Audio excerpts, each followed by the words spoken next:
압록강에서 메콩강까지 자유를 향한 3000km. 키보드 한 번의 클릭이 운명을 바꾸었습니다. 여러분은 혹시 키보드 소리가 총성처럼 들린 적 있나요? 저에게는 그런 순간이 있었어요. 15살 새벽 3시. 모니터 불빛만이 얼굴을 비추던 그 순간 말이에요. 엔터키를 누르는 순간 6억 달러가 움직였거든요. 그 순간의 클릭 소리가 아직도 귓가에 맴돌아요. 그건 단순한 키보드 소리가 아니었어요. 제 인생을 완전히 뒤바꾼 운명의 방아쇠 소리였죠. 안녕하세요. 저는 박민수입니다.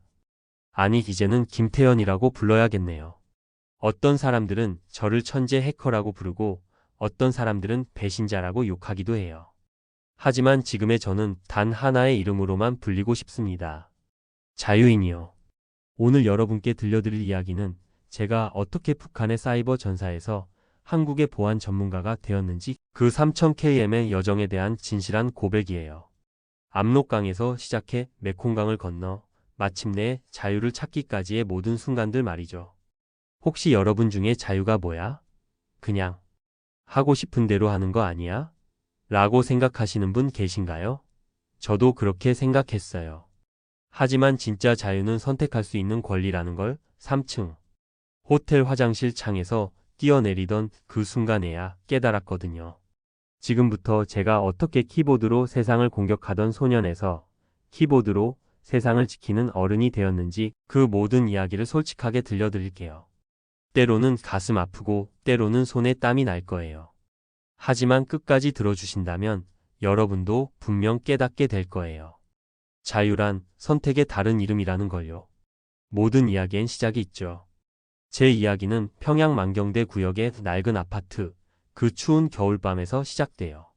10살이던 그의 겨울이었어요.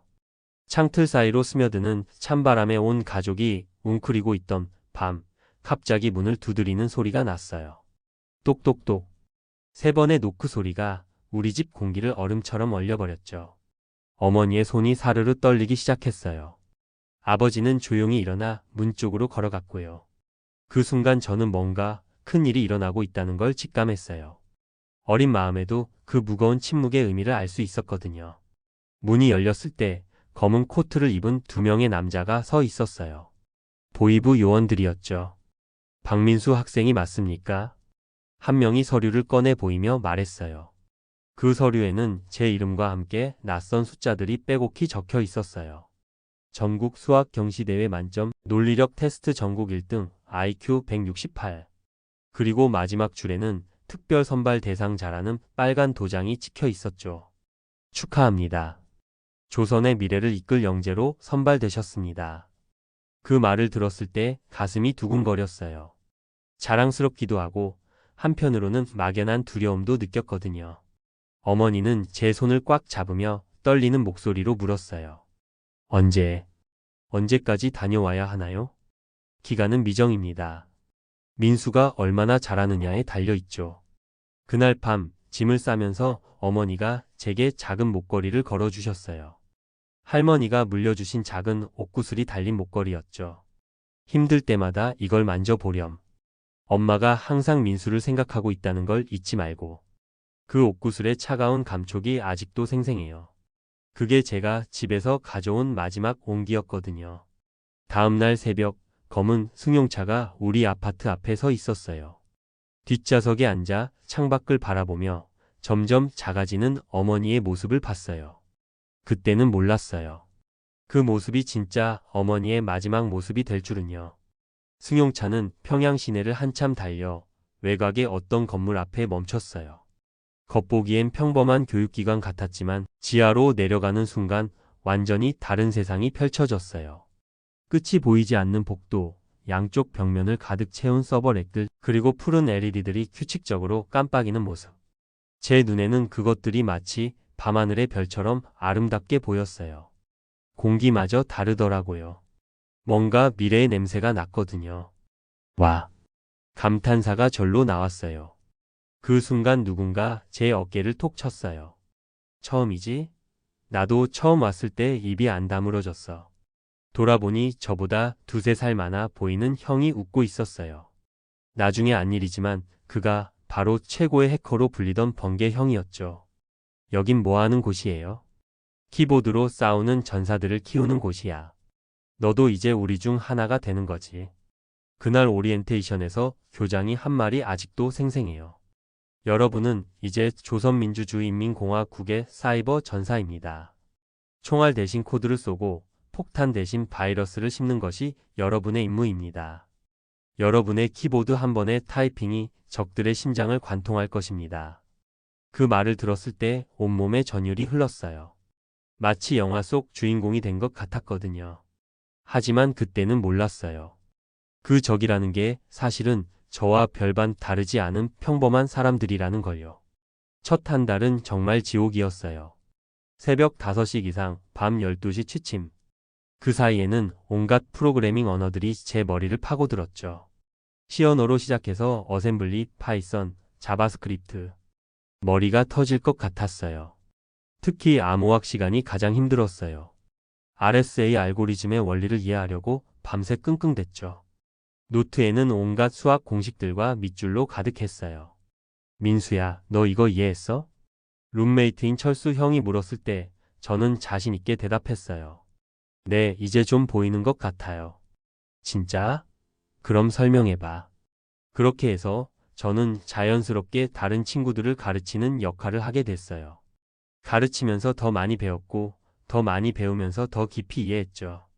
그런 선순환이 계속되면서 어느새 저는 반에서 가장 뛰어난 학생이 되어 있었어요. 어느 날 담당 교관이 제 노트를 들여다보며 말했어요. 민수는 정말 타고났구나. 하지만 문제가 하나 있어. 뭐가 문제인가요? 속도는 빠른데 방향이 아직 확실하지 않아. 기술은 도구일 뿐이야. 중요한 건 그 도구를 어떻게, 왜 쓰느냐는 거지. 그때는 그 말의 진짜 의미를 이해하지 못했어요. 빨리, 정확하게 하면 되는 거 아닌가? 그런 단순한 생각뿐이었거든요. 하지만 시간이 흐르면서 그 교관의 말이 얼마나 예언적이었는지 깨닫게 되었어요. 2년이 흘러 드디어 첫 실전 임무가 주어졌어요. 그날을 지금도 생생히 기억해요. 2016년 11월 15일 화요일이었거든요. 민수야, 이제 진짜 싸움터에 나갈 시간이야. 번개 형이 제 어깨를 두드리며 말했어요. 작전실로 향하는 복도를 걸으면서 가슴이 쿵쾅쿵쾅 뛰었어요. 드디어 그동안 배운 모든 걸 써볼 수 있다는 기대감과 함께 막연한 긴장감도 몰려왔거든요. 작전실 문이 열렸을 때 거대한 스크린에 한국의 금융망 지도가 떠 있었어요. 빨간 점들이 곳곳에 찍혀 있었고 그 옆에는 은행들의 이름이 적혀 있었죠. 이번 작전명은 정찰 1호다. 목표는 남조선 주요 금융기관의 보안 시스템 파악이야. 작전 지휘관이 설명을 시작했어요. 제 이름 옆에는 보조 공격수라고 적혀 있었죠. 13살 소년에게는 꽤 큰 책임이었어요. 민수는 어떤 기분이야? 옆에 앉은 미영 누나가 물었어요.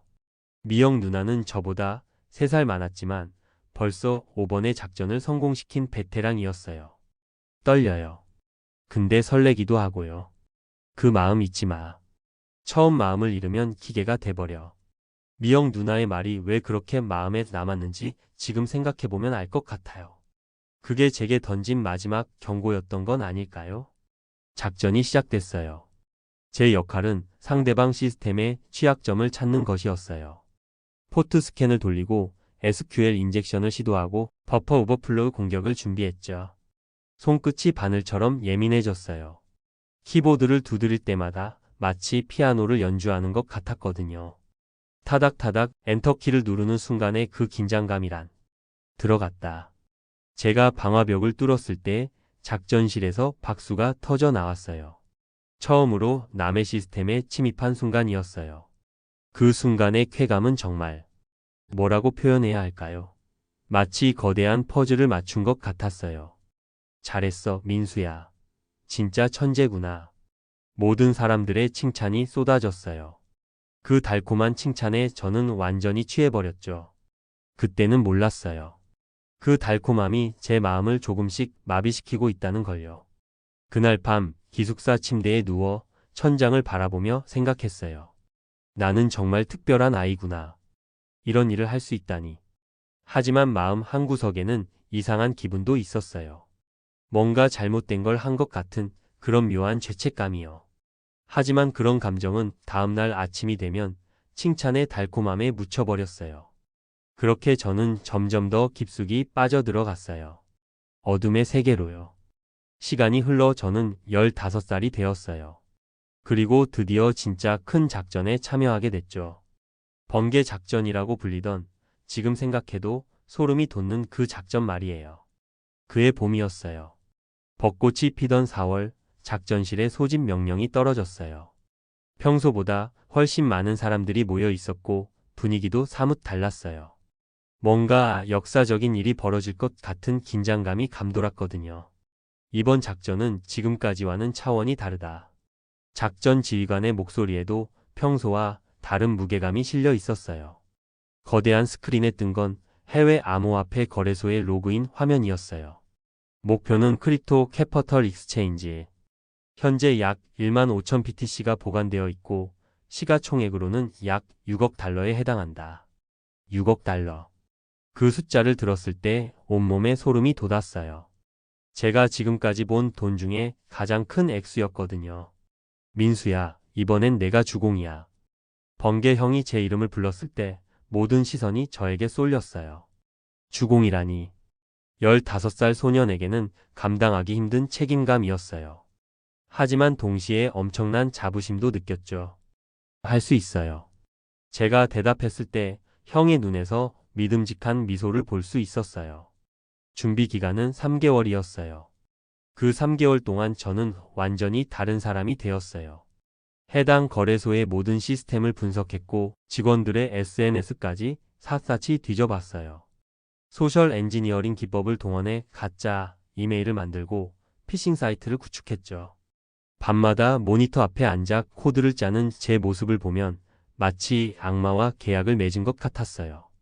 붉은 눈으로 화면을 바라보며 손끝에서 흘러나오는 코드 한 줄 한 줄이 누군가의 인생을 바꿀 수 있다는 걸 알면서도 멈출 수 없었거든요. 민수야, 몸 좀 챙겨. 너무 무리하는 거 아니야? 미영 누나가 걱정스럽게 물었을 때 저는 이렇게 답했어요. 괜찮아요. 이 일을 끝내면 모든 게 바뀔 거예요. 정말 그럴 거라고 믿었어요. 하지만 실제로는 저 자신이 가장 크게 바뀌고 있었던 거죠. 그것도 좋지 않은 방향으로요. 드디어 D-Day가 왔어요. 2017년 7월 23일 일요일 새벽 3시. 시스템 정비로 보안이 가장 허술해지는 시간이었어요. 시작한다. 지휘관의 신호와 함께 저는 키보드에 손을 올렸어요.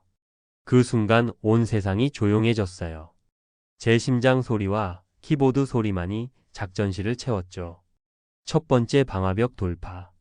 두 번째 인증 우회. 세 번째 관리자 권한 탈취. 모든 게 계획대로 진행됐어요.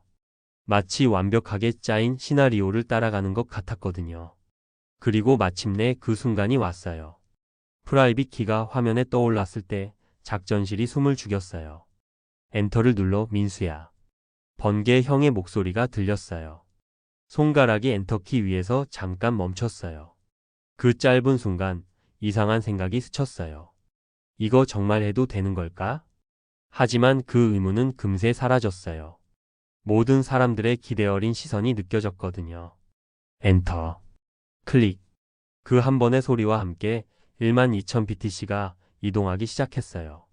실시간으로 변하는 숫자들을 보면서 저는 뭔가 되돌릴 수 없는 선을 넘었다는 걸 느꼈어요.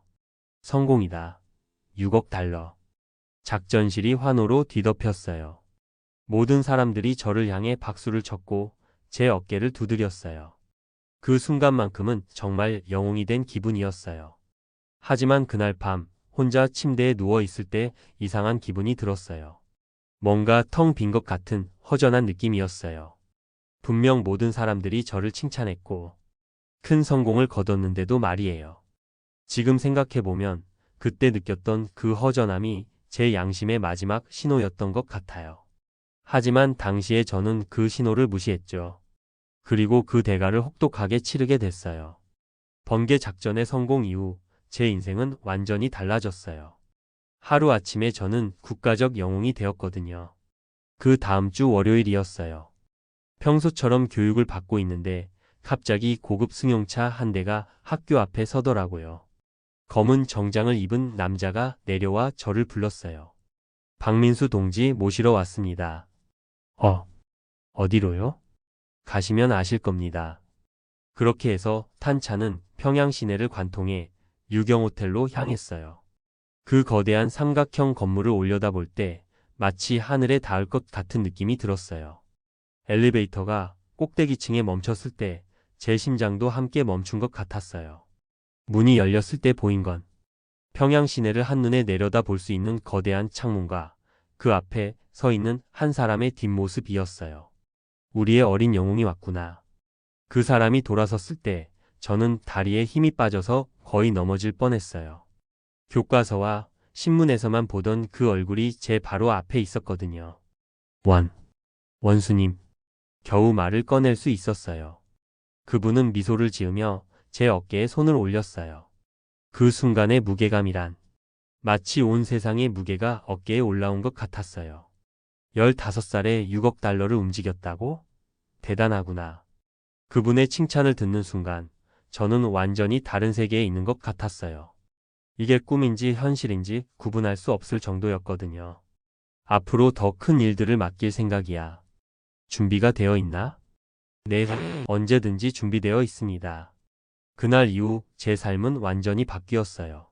가족들에게 특별 대우가 주어졌고 제 방에는 최신 장비들이 들어왔어요. 사람들은 저를 천재 해커, 국가의 보물, 미래의 영웅이라고 불렀어요. 그 모든 칭찬에 저는 완전히 취해버렸죠. 마치 마약에 중독된 것처럼 더 많은 칭찬, 더 큰 성공을 갈망하게 됐어요. 하지만 정말 무서운 건 그런 성공에 취할수록 제가 진짜 하고 있는 일에 대해서는 생각하지 않게 됐다는 거예요. 저는 단순히 숫자를 움직이고 있는 게 아니었어요. 실제 사람들의 인생을 파괴하고 있었던 거죠. 그 돈으로 누군가는 집을 사려고 했을 수도 있고, 누군가는 아이의 수술비를 마련하려 했을 수도 있어요. 누군가는 평생 모은 노후 자금을 잃었을 수도 있고요. 하지만 당시에 저는 그런 걸 전혀 생각하지 않았어요. 제게는 그저 화면 속 숫자일 뿐이었거든요. 특별 대우를 받게 되면서 새로운 팀에 배정됐어요. 정찰 총국 121부대라는 곳이었죠. 거기서 만난 사람들은 정말 최고의 실력자들이었어요. 각자의 전문 분야에서 세계 최고 수준의 능력을 가진 사람들이었죠. 민수야, 이제 진짜 게임이 시작이야. 팀장인 강 대위가 말했어요. 강 대위는 30대 초반의 젊은 장교였는데 이미 수십 건의 작전을 성공시킨 베테랑이었어요. 새로운 작전들은 이전과는 차원이 달랐어요. 단순히 돈을 훔치는 게 아니라 다른 나라의 인프라를 마비시키거나 정보를 빼내는 일들이었거든요. 병원 시스템을 해킹해서 환자 정보를 빼내고 전력망을 공격해서 정전을 일으키고 언론사 시스템에 침입해서 가짜 뉴스를 유포하는 일들. 어느 날 작전 브리핑에서 이런 말을 들었어요. 이번 타겟은 서울의 한 대학 병원이다. 환자 데이터베이스에 접근해서 VIP 환자들의 의료 기록을 빼내는 것이 목표다. 그 순간 갑자기 어머니가 생각났어요. 만약 어머니가 그 병원에서 치료를 받고 있다면? 만약 제가 해킹하는 그 데이터베이스에 어머니의 정보가 들어있다면? 민수야, 괜찮아? 옆에 앉은 동료가 물었어요. 제가 멍하니 있었나 봐요. 네, 괜찮습니다. 하지만 전혀 괜찮지 않았어요.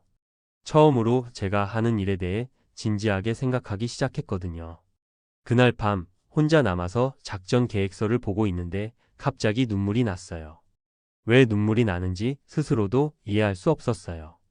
분명 잘하고 있는 일인데, 모든 사람들이 칭찬해주는 일인데 왜 가슴이 이렇게 답답할까요? 그때 번개 형이 들어왔어요. 민수야, 아직도 안 갔어? 벌써 새벽 2시야. 형, 우리가 하는 일이 정말 옳은 일인가요? 번개 형의 표정이 순간 굳어졌어요. 그리고 잠깐 망설이더니 이렇게 말했어요. 민수야, 그런 생각하지 마. 우리는 조국을 위해 일하는 거야. 의심하는 순간 끝이야. 그 말 속에서 저는 뭔가 두려움을 느꼈어요. 마치 금기를 건드린 것 같은 느낌이었거든요. 그 이후로 저는 점점 더 조심스러워졌어요. 의문을 품는 것 자체가 위험하다는 걸 알았거든요. 하지만 한번 생긴 의심은 쉽게 사라지지 않았어요. 오히려 시간이 갈수록 더 커져만 갔죠. 그렇게 저는 최고의 자리에서 최악의 의문을 품고 살아가게 됐어요.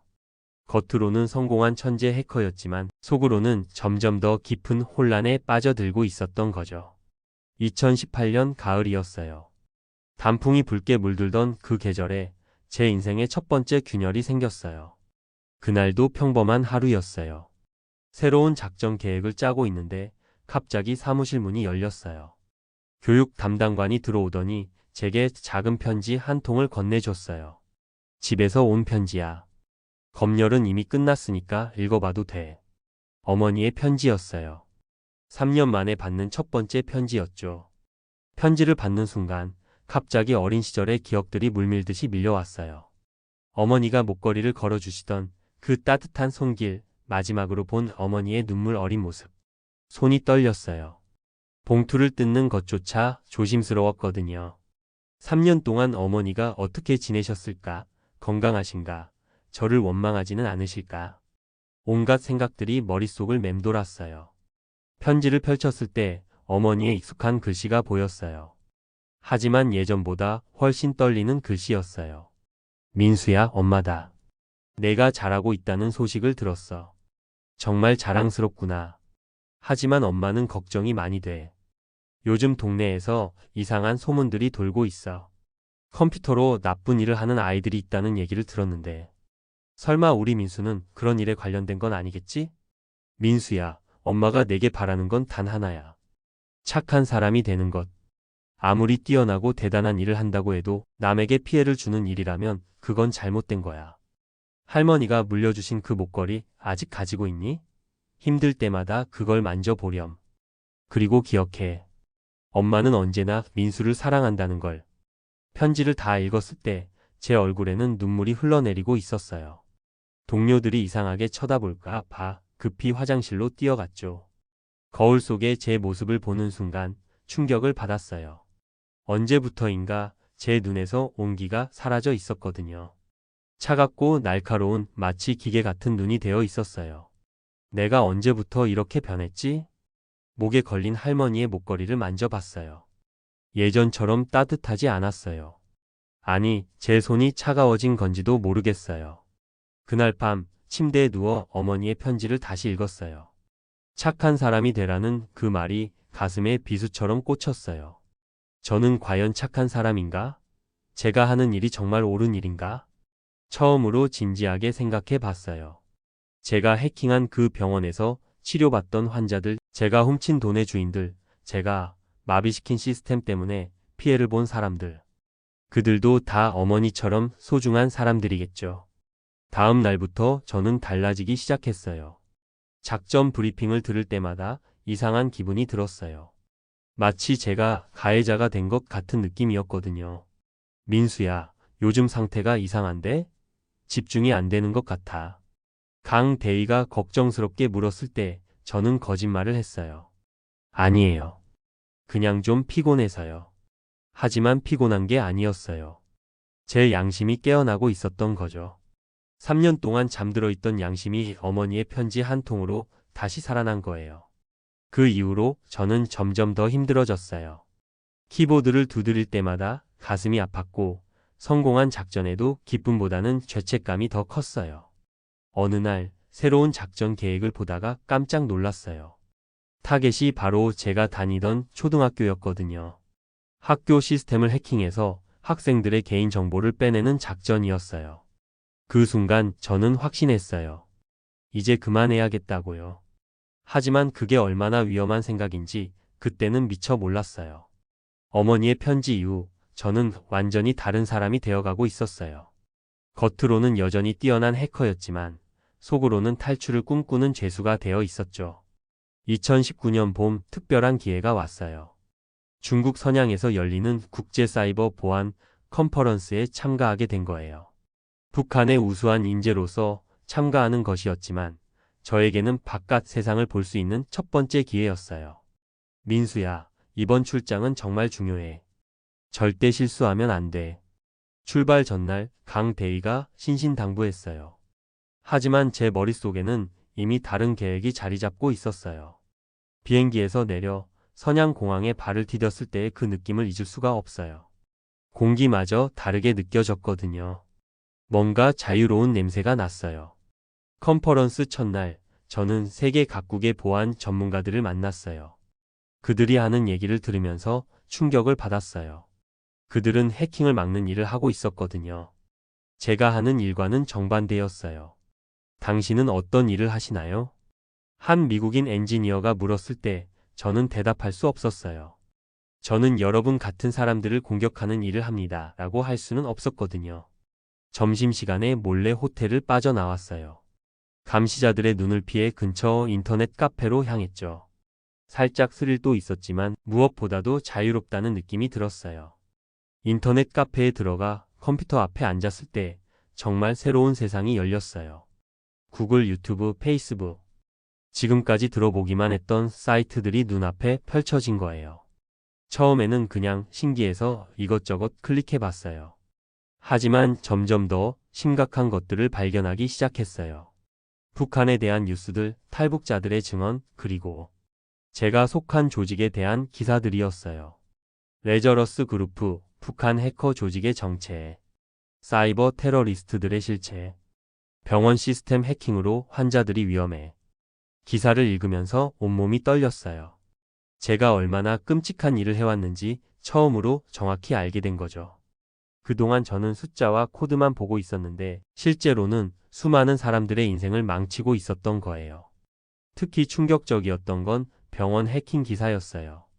제가 침입했던 그 병원에서 시스템 마비로 수술이 지연되고 환자들이 생명의 위험에 처했다는 내용이었어요. 이게 내가 한 일이구나. 그 순간 정말 세상이 무너지는 것 같았어요. 지금까지 자랑스럽게 여겼던 모든 일들이 사실은 범죄였고 테러였던 거죠. 유튜브에서 탈북자들의 영상을 봤어요. 그들이 말하는 자유에 대한 이야기를 들으면서 처음으로 진짜 자유가 뭔지 알 것 같았어요. 자유는 선택할 수 있는 권리예요. 내가 원하는 대로 살 수 있는 권리죠. 한 탈북자의 말이 가슴에 깊이 박혔어요. 저는 지금까지 선택할 권리가 없었어요. 태어나면서부터 정해진 길을 걸어왔을 뿐이었죠. 나도 선택하고 싶다. 내 인생을 스스로 결정하고 싶다. 그때 처음으로 탈출에 대한 구체적인 꿈을 꾸기 시작했어요. 인터넷 카페에서 나올 때 저는 완전히 다른 사람이 되어 있었어요. 여전히 같은 몸이었지만 마음은 이미 자유를 향해 달려가고 있었거든요. 호텔로 돌아가는 길에 중국 돈으로 작은 공책 하나를 샀어요. 그리고 그날 밤부터 탈출 계획을 세우기 시작했어요. 물론 그때는 그게 얼마나 위험한 일인지, 얼마나 어려운 일인지 전혀 몰랐죠. 하지만 중요한 건 처음으로 제가 스스로 선택을 했다는 거예요. 그 선택이 제 운명을 완전히 바꿔놓게 될 줄은 몰랐지만요. 중국에서 돌아온 후 저는 완전히 다른 사람이 되어 있었어요. 겉으로는 여전히 충실한 해커였지만 속으로는 이미 탈출을 계획하고 있었거든요. 그 작은 공책은 제 보물이 되었어요. 매일 밤 불을 끄고 손전등 불빛으로 탈출 계획을 적었어요. 어떻게 하면 감시를 피할 수 있을까? 어느 루트로 가야 할까? 필요한 돈은 얼마나 될까? 하지만 현실은 녹록지 않았어요. 평양에서는 모든 게 통제되고 있었거든요. 여권도 없고 돈도 없고 무엇보다 제가 사라지면 바로 들통날 만큼 중요한 위치에 있었어요. 그래도 포기할 수는 없었어요. 중국에서 본 그 자유로운 세상이 자꾸만 떠올랐거든요. 특히 밤에 잠들기 전이면 꿈을 꿨어요. 어머니와 함께 자유로운 땅에서 평범하게 사는 꿈을요. 민수야, 요즘 왜 이래? 멍하니 있을 때가 많아. 번개 형이 걱정스럽게 물었어요. 제가 너무 티를 내고 있었나 봐요. 아, 그냥 새로운 해킹 기법을 생각하느라고요. 거짓말이 점점 늘어갔어요. 하지만 들키면 안 되었거든요. 그러던 어느 날 기회가 왔어요. 새로운 작전을 위해 단둥 지역으로 출장을 가게 된 거예요. 단둥은 중국과 국경을 맞대고 있는 도시였어요. 거기서라면 탈출할 수 있을 것 같았어요. 이번 작전은 정말 중요해. 중국 은행 시스템에 침입해서 달러를 빼내는 거야. 강 대위가 브리핑을 하는 동안 저는 다른 생각을 하고 있었어요. 이게 내 마지막 작전이 될 거야. 단둥에 도착한 첫날 밤, 저는 몰래 숙소를 빠져나왔어요. 압록강 변으로 걸어가면서 중국 땅을 바라봤어요. 불빛들이 반짝이는 건너편 도시가 그렇게 가깝게 느껴질 수가 없었어요. 저기가 자유구나. 하지만 막상 강을 보니 무서웠어요. 겨울이라 얼음이 얼어 있었지만 완전히 얼지는 않은 상태였어요. 그리고 국경 경비대들이 순찰을 돌고 있었고요. 지금은 아니야. 좀 더 준비가 필요해. 그날 밤 숙소로 돌아오면서 저는 구체적인 계획을 세웠어요. 일단 이번 출장은 포기하고 다음 기회를 노리기로 했어요. 성급하게 행동했다가는 모든 게 물거품이 될 수 있으니까요. 다음 날부터 저는 더욱 모범적인 해커가 되었어요. 작전도 성공적으로 완수했고 상부로부터 칭찬도 받았어요. 하지만 그 모든 게 가면이었어요. 진짜 제 마음은 이미 자유를 향해 날아가고 있었거든요. 평양으로 돌아온 후에도 탈출 계획은 계속됐어요. 인터넷을 통해 몰래 탈북 루트에 대한 정보를 찾아보고 필요한 준비물들을 하나씩 모으기 시작했어요. 그런데 그때는 몰랐어요. 제가 너무 많은 흔적을 남기고 있다는 걸요. 그리고 누군가가 저를 의심하기 시작했다는 걸요. 2019년 여름, 제 주변에 이상한 기운이 감돌기 시작했어요. 처음에는 그냥 기분 탓인 줄 알았는데 시간이 갈수록 확신이 들었어요. 누군가 저를 지켜보고 있다는 걸요. 민수야, 최근에 개인적으로 뭔가 연구하는 게 있어?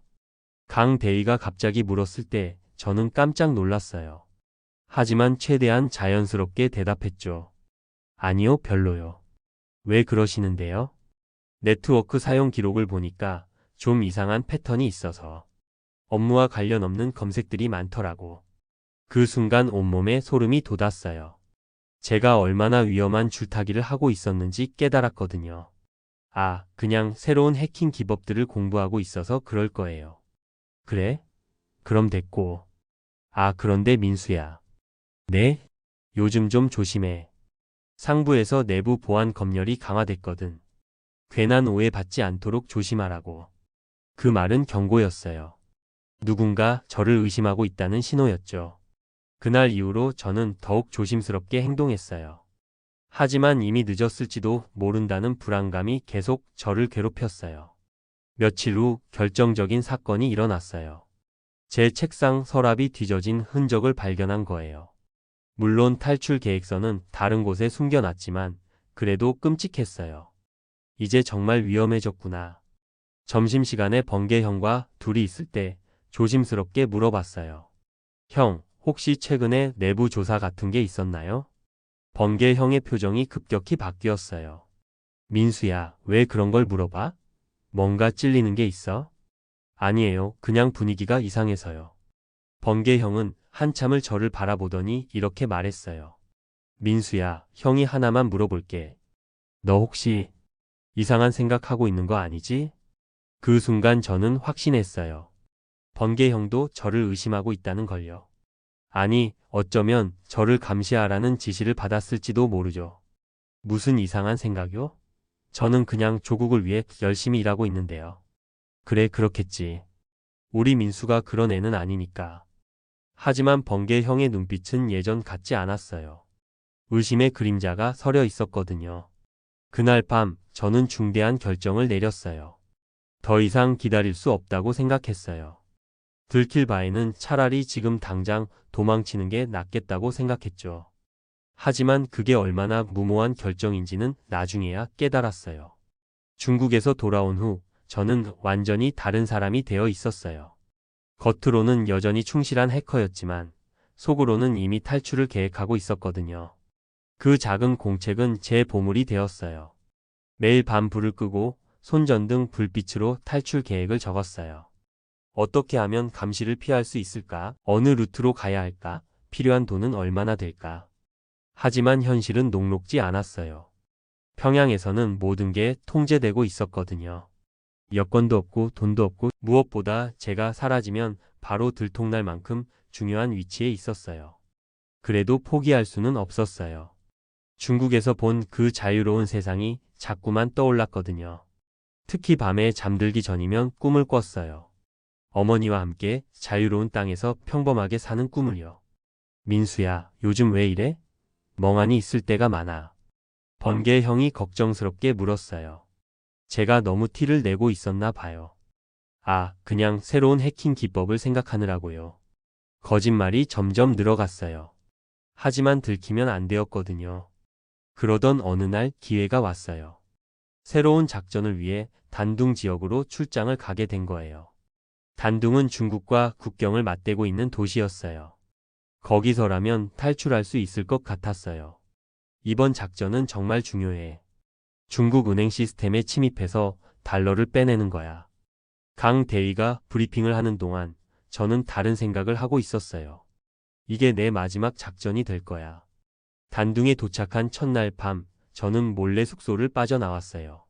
압록강 변으로 걸어가면서 중국 땅을 바라봤어요. 불빛들이 반짝이는 건너편 도시가 그렇게 가깝게 느껴질 수가 없었어요. 저기가 자유구나. 하지만 막상 강을 보니 무서웠어요.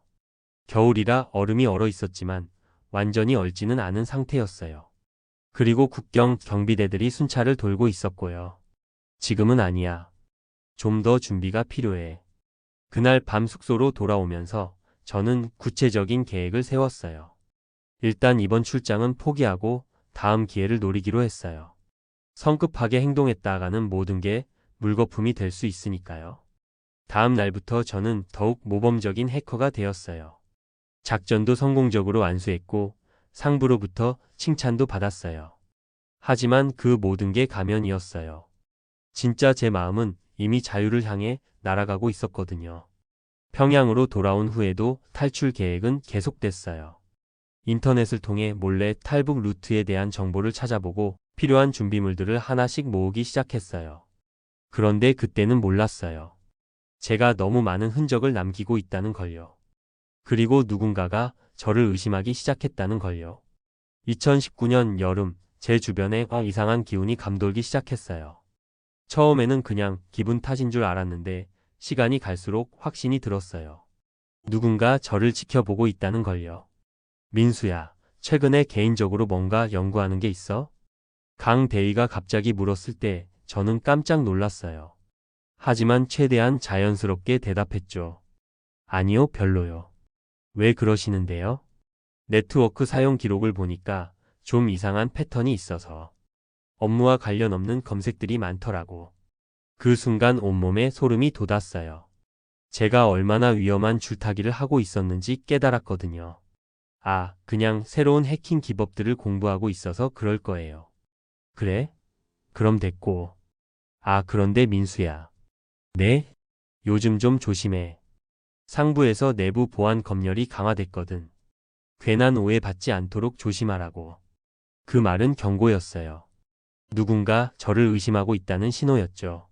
그날 이후로 저는 더욱 조심스럽게 행동했어요.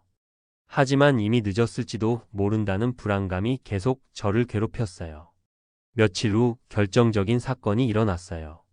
제 책상 서랍이 뒤져진 흔적을 발견한 거예요. 물론 탈출 계획서는 다른 곳에 숨겨놨지만 그래도 끔찍했어요. 이제 정말 위험해졌구나. 점심시간에 번개 형과 둘이 있을 때 조심스럽게 물어봤어요. 형, 혹시 최근에 내부 조사 같은 게 있었나요? 번개 형의 표정이 급격히 바뀌었어요. 민수야, 왜 그런 걸 물어봐? 뭔가 찔리는 게 있어? 아니에요. 그냥 분위기가 이상해서요. 번개 형은 한참을 저를 바라보더니 이렇게 말했어요. 민수야, 형이 하나만 물어볼게. 너 혹시 이상한 생각하고 있는 거 아니지? 그 순간 저는 확신했어요. 번개 형도 저를 의심하고 있다는 걸요. 아니, 어쩌면 저를 감시하라는 지시를 받았을지도 모르죠. 무슨 이상한 생각요? 저는 그냥 조국을 위해 열심히 일하고 있는데요. 그래, 그렇겠지. 우리 민수가 그런 애는 아니니까. 하지만 번개 형의 눈빛은 예전 같지 않았어요. 의심의 그림자가 서려 있었거든요. 그날 밤 저는 중대한 결정을 내렸어요. 더 이상 기다릴 수 없다고 생각했어요. 들킬 바에는 차라리 지금 당장 도망치는 게 낫겠다고 생각했죠. 하지만 그게 얼마나 무모한 결정인지는 나중에야 깨달았어요. 그날 밤 집에 돌아가서 저는 어머니에게 말했어요. 어머니, 저 내일부터 며칠 출장 갈 것 같아요. 또? 요즘 출장이 많이 늘었네. 어머니는 걱정스러운 표정을 지으셨어요. 저도 모르게 최근 들어 거짓말이 많아졌거든요. 네, 중요한 일이라서요. 걱정하지 마세요. 그 순간 어머니를 속이고 있다는 죄책감이 밀려왔어요. 하지만 어머니를 위험에 빠뜨릴 수는 없었어요. 제가 탈북을 시도한다는 걸 알면 어머니도 연루될 수 있었거든요. 다음 날 저는 평소보다 일찍 출근했어요. 사무실이 조용할 때 몰래 필요한 자료들을 정리하려고 했거든요. 하지만 놀랍게도 강 대위가 이미 와 있었어요. 어? 민수야, 왜 이렇게 일찍 왔어? 아, 그냥 할 일이 있어서요. 그래? 참, 너 오늘 점심 먹고 나한테 와. 할 얘기가 있어. 그 말을 듣는 순간 저는 등에서 식은땀이 흘렀어요. 뭔가 잘못됐다는 직감이 들었거든요. 오전 내내 일에 집중할 수가 없었어요. 점심시간이 다가올수록 심장이 더 빠르게 뛰었어요. 혹시 제가 하고 있던 일들이 발각된 건 아닐까요? 점심을 먹고 강 대위 사무실로 갔을 때 놀랍게도 다른 사람이 있었어요.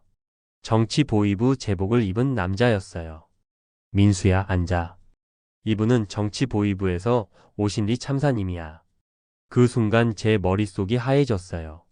정치보위부라는 건 북한에서 가장 무서운 조직 중 하나였거든요. 박민수 동무 안녕하십니까? 리 참사의 목소리는 차갑고 날카로웠어요. 안녕하십니까? 최근에 좀 이상한 활동을 하고 있다는 보고를 받았습니다. 설명해 보시겠습니까? 이상한 활동이라니요? 저는 그냥 평소처럼 업무만 하고 있는데요. 인터넷 검색 기록을 보면 업무와 관련 없는 것들이 많더군요. 특히 국경 지역에 대한 정보를 자주 찾아봤던데 완전히 들켰구나. 저는 최대한 침착하게 대답하려고 했어요. 새로운 작전을 위해 지형을 파악하고 있었습니다. 어떤 작전이죠? 그것은 아직 확정되지 않은 사항이라서. 리 참사가 차갑게 웃었어요. 박민수 동무, 거짓말은 그만두시죠. 우리는 이미 모든 걸 알고 있습니다. 그때 강 대위가 조용히 말했어요. 민수야, 솔직하게 말해. 내가 뭘 생각하고 있는지 다 알고 있어. 지금이라도 진실을 말하면 관대하게 처리해 줄 수도 있어. 저는 잠시 고민했어요. 이미 들킨 마당에 거짓말을 계속 할 필요가 있을까요? 하지만 완전히 자백할 수도 없었어요. 어머니가 위험해질 수 있었거든요. 저는 정말 아무것도 잘못한 게 없습니다. 만약 제가 뭔가 의심스러운 행동을 했다면 그건 더 나은 해커가 되기 위해서였습니다. 리 참사가 서류철을 꺼냈어요. 그렇다면 이걸 어떻게 설명하시겠습니까? 그 안에는 제가 몰래 적어뒀던 메모들의 사진이 들어 있었어요.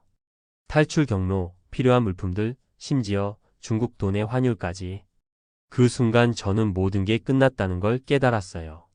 증거를 보는 순간 저는 모든 걸 포기하고 싶었어요. 하지만 동시에 이상한 평온함이 찾아왔어요. 더 이상 숨길 필요가 없다는 안도감이었을까요? 맞습니다. 저는 탈북을 계획하고 있었습니다. 제가 그렇게 말하자 방 안이 조용해졌어요. 강 대위의 얼굴은 충격으로 일그러졌고 리 참사는 예상했다는 듯 고개를 끄덕였어요. 왜? 강 대위가 떨리는 목소리로 물었어요. 자유롭게 살고 싶어서요. 제가 원하는 삶을 살고 싶어서요. 너는 조국이 너에게 해준 게 얼마나 많은데 어떻게 이럴 수 있어? 강 대위의 목소리에는 배신감이 서려 있었어요. 저도 가슴이 아팠어요. 그분은 저를 정말 아껴주셨거든요. 죄송합니다. 하지만 저는 더 이상 거짓으로 살 수 없어요. 리 참사가 차갑게 말했어요. 박민수, 당신은 국가 기밀을 다루는 중요한 위치에 있었습니다. 탈북을 시도한다는 것은 단순한 개인의 문제가 아닙니다. 국가 반역죄에 해당됩니다. 알고 있습니다. 그럼에도 불구하고? 네, 그럼에도 불구하고 자유를 선택하겠습니다. 그때 강 대위가 갑자기 일어나서 제 어깨를 잡았어요. 민수야, 아직 늦지 않았어. 지금이라도 후회한다고 말해. 그러면 다른 방법을 찾아볼 수도 있어. 저는 강 대위의 눈을 똑바로 봤어요. 그 눈에는 저에 대한 애정과 걱정이 가득했어요. 하지만 저는 이미 결정했어요. 대위님, 그동안 정말 감사했습니다. 하지만 저는 제 길을 가겠습니다. 강 대위가 힘없이 손을 놓았어요. 리 참사가 말했어요. 좋습니다. 그럼 정식으로 조사를 시작하겠습니다. 박민수, 당신은 지금부터 구속됩니다. 그 순간 갑자기 정전이 됐어요. 사무실이 깜깜해진 틈을 타서 저는 재빨리 일어났어요. 어둠 속에서 문을 향해 달려갔어요. 잡아. 뒤에서 소리가 들렸지만 저는 이미 복도로 뛰어나왔어요. 평소에 건물 구조를 잘 알고 있던 게 도움이 됐어요. 어둠 속에서도 비상구를 찾아갈 수 있었거든요. 계단을 뛰어내려가면서 저는 생각했어요. 이제 정말 돌이킬 수 없는 길을 가는구나. 건물을 빠져나온 저는 미리 준비해둔 배낭을 찾으러 갔어요. 며칠 전에 비상시를 대비해서 숨겨둔 거였어요. 그 안에는 중국 돈, 간단한 음식, 그리고 탈출 계획서가 들어 있었어요. 하지만 집에는 갈 수 없었어요. 이미 포위됐을 게 뻔했거든요.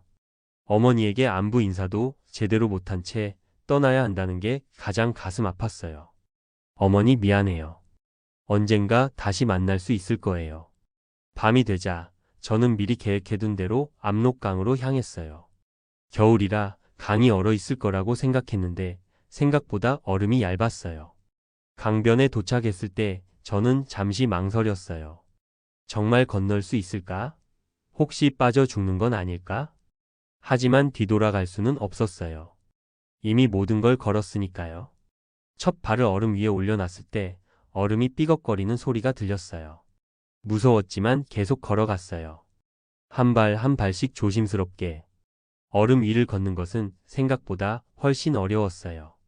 한 발짝씩 내디딜 때마다 얼음이 갈라지는 소리가 들렸고 언제 빠져 죽을지 모른다는 공포가 저를 짓눌렀어요.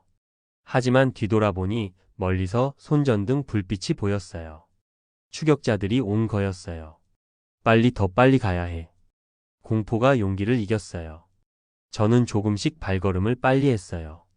그때 갑자기 둥 하는 소리와 함께 얼음에 금이 갔어요.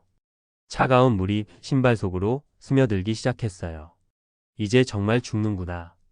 그런 생각이 들었을 때 갑자기 반대편에서 목소리가 들렸어요. 이쪽으로. 빨리. 중국어였어요. 어둠 속에서 누군가가 손전등을 비춰주고 있었어요. 저는 마지막 힘을 다해 그 불빛을 향해 달렸어요. 얼음이 더 많이 갈라졌지만 이미 중국 쪽에 가까워져 있었어요. 마침내 중국 땅을 밟았을 때 저는 그 자리에 무릎을 꿇고 말았어요. 추위와 긴장, 그리고 안도감이 한꺼번에 몰려왔거든요. 괜찮습니까? 저를 도와준 사람은 조선족 아저씨였어요. 네, 괜찮습니다. 감사합니다. 빨리 가야 합니다. 여기도 안전하지 않아요. 그 아저씨의 도움으로 저는 안전한 곳에 숨을 수 있었어요. 며칠 동안 조선족 마을에서 몸을 숨기면서 저는 다음 계획을 세웠어요. 한국으로 가려면 중국 공안의 눈을 피해 제3국으로 가야 했어요. 형님, 한국에 정말 갈 수 있을까요? 어려워요. 하지만 불가능하지는 않아요. 다만 시간이 오래 걸릴 수도 있어요. 그때부터 정말 힘든 시간이 시작됐어요. 중국에서 불법 체류자로 살면서 언제 잡혀서 북한으로 송환될지 모른다는 불안감에 시달렸어요. 하지만 포기할 수는 없었어요. 이미 모든 걸 걸고 온 길이었으니까요. 몇 달 후 드디어 기회가 왔어요. 탈북자들을 도와주는 단체의 도움으로 태국으로 갈 수 있게 된 거예요. 태국에서 한국 영사관에 도착했을 때 저는 정말 꿈만 같았어요. 저는 북한에서 온 박민수라고 합니다. 한국으로 가고 싶습니다. 그 말을 했을 때 영사관 직원분의 따뜻한 미소를 잊을 수 없어요. 한국에 온 지 벌써 2년이 지났어요. 하나원에서의 적응 교육을 마치고 지금은 서울에서 작은 IT 회사에 다니고 있어요. 북한에서의 해킹 기술이 여기서도 도움이 되고 있어요. 물론 이제는 나쁜 일이 아닌 사람들에게 도움이 되는 일에 제 기술을 쓰고 있어요. 가끔 꿈에서 어머니를 봐요. 민수야, 잘 살고 있지? 네, 어머니. 자유롭게 살고 있어요. 그럼 됐다. 꿈에서 깨면 언제나 눈물이 나요. 언젠가 어머니를 다시 만날 수 있을 거라고 믿어요. 통일이 되는 그날까지 기다릴 거예요. 지난주에는 같은 처지의 탈북자 청년들과 함께 작은 봉사활동도 했어요. 새로 온 탈북자분들에게 컴퓨터를 가르쳐 드리는 일이었어요. 형님, 한국 와서 가장 좋은 게 뭐예요? 한 후배가 물어봤을 때 저는 망설임 없이 대답했어요. 자유예요. 내가 원하는 것을 선택할 수 있는 자유. 그래요. 저는 이제 자유롭게 살고 있어요. 더 이상 거짓말을 하지 않아도 되고 내가 하고 싶은 일을 할 수 있어요. 물론 아직도 적응하기 어려운 것들이 많아요. 하지만 후회는 없어요. 밤하늘을 보면서 생각해요. 지금 이 순간에도 북한에는 저처럼 자유를 꿈꾸는 사람들이 있을 거예요. 언젠가 모든 사람들이 자유롭게 살 수 있는 날이 왔으면 좋겠어요. 그때까지 저는 제 자리에서 제가 할 수 있는 일들을 하면서 살아갈 거예요. 해커에서 자유인이 된 박민수로서 말이에요. 자유는 공짜가 아니다. 때로는 모든 것을 걸고 쟁취해야 하는 것이다. 하지만 그 값어치는 충분히 있다. 이 이야기는 실제로 자유를 위해 목숨을 걸고 탈북한 모든 분들에게 바치는 작품입니다. 그들의 용기와 희망이 언젠가 한반도의 진정한 평화와 자유를 가져다 주기를 바랍니다. 또한 현재도 북한에서 자유를 꿈꾸며 살아가고 있을 모든 사람들에게도 희망의 메시지를 전하고 싶습니다. 어둠이 아무리 깊어도 새벽은 반드시 온다는 것을. 자유는 누구에게나 주어져야 할 기본적인 권리입니다.